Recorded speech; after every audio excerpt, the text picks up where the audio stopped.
I'm Taz Douglas. I drive number 54 Custom Plates V8 Supercar in the Dunlop series. I've been racing cars and go-karts for 20 years. Started in go-karts, just racing down at the Mall Go-Kart Club with my brother, and we moved up to Formula Ford and followed a few other guys I was racing against and won the Victorian State Championship in Formula Ford. Moved on to the National Series and was quite competitive in that, and found myself wanting to get a drive in V8 Supercars. And fortunately enough, we found some sponsorship, and Dad was able to help us out, which he has done along the way a fair bit, and got into the V8s and now been racing V8s for, this is my 7th year, and I've had 1 year in the main category, which was awesome, and hopefully I'm trying to get back into that category next year. Yeah, we were fortunate enough in 2014 to come second at Bathurst, which is probably the biggest achievement so far, and it really is a reward for effort, for all the years that we've put in. I think a lot of people see the 10 minutes that we're on the podium at the end of the race, or that 8-hour race, which was a huge race in 2014. They see that one day of you guys there, but what they don't see is the 20 years of effort that have gone into that day. When I'm not racing, I'm going to work. I work with my dad. He's got earth moving equipment, and it's been awesome to be able to do that because he lets me go away racing whenever I want and have time off work. You good boy? Ready? Sit, speak. 2010, I had a bit of a setback with my health and got lymphatic cancer, which is cancer of the lymph nodes. And I was just driving along one day, scratching my neck, and just felt a little lump in my neck here.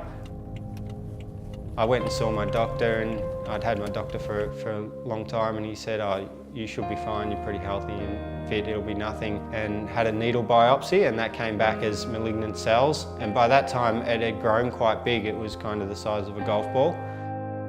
Went in for an incision biopsy where they cut a bit of it out, but leave some in there to make sure they kill it when they have chemo. I had my car packed in the truck, ready to go to a test day on the Wednesday, and I was in hospital on the Monday. So it was a pretty big shock, and I went through kind of 4 rounds of chemo. Because I was quite young and fit, they wanted to give me a pretty heavy dose. Came back on the other side and came back to racing in about 6 weeks. When you're lying in the hospital bed and you're literally on your deathbed, it puts a lot of things into perspective, and you just want to get back doing what you love doing, and doing the little things in life that a lot of people take for granted. Taz is incredibly dedicated to his racing career. I think the most dedication that I saw out of him was when he was sick. He was laying in a hospital bed and he was really crook for a few months, and that drove him even further to get back out there so soon. And I think when he was at the track in Townsville, was his first round back, he was so skinny, and just, you can tell that he had just fought sickness, but he was just so driven. So his dedication to stay fit and just to stay up with it all is amazing. He certainly works his butt off to get there. He's very passionate about everything that he loves. He's got his footy, his surfing, he's got the driving, and us, my dad. Anything that he loves, he's really able to put his whole heart and soul into, and you can certainly see that out on the track.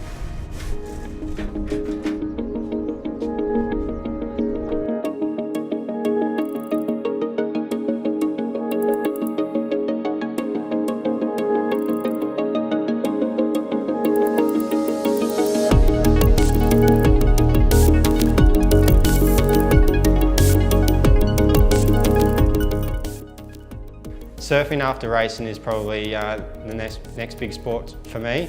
I do a lot of surfing throughout the week down at Phillip Island, so local event this weekend. When you find yourself lying in a hospital bed, not being able to do what you'd normally do throughout the week, even the little things, puts life in perspective. And it's important for me that when I am racing my car, I'm switched on, I'm doing the best job I can, I'm alert, and it's the same as when I hop in my road car. I've got to switch over to being alert on the road. There's pedestrians, there's lights, there's traffic, there's other cars on the roads, there's speed limits, there's variables. After he got sick, you realise that anything can happen at any point, and His sickness, he had no reason for it at all. It's not in our control, and he had a good prognosis. We were lucky, but being safe out on the roads is within our control, so it's just something easy that we can all do to make sure that we eliminate one other factor that could possibly harm others.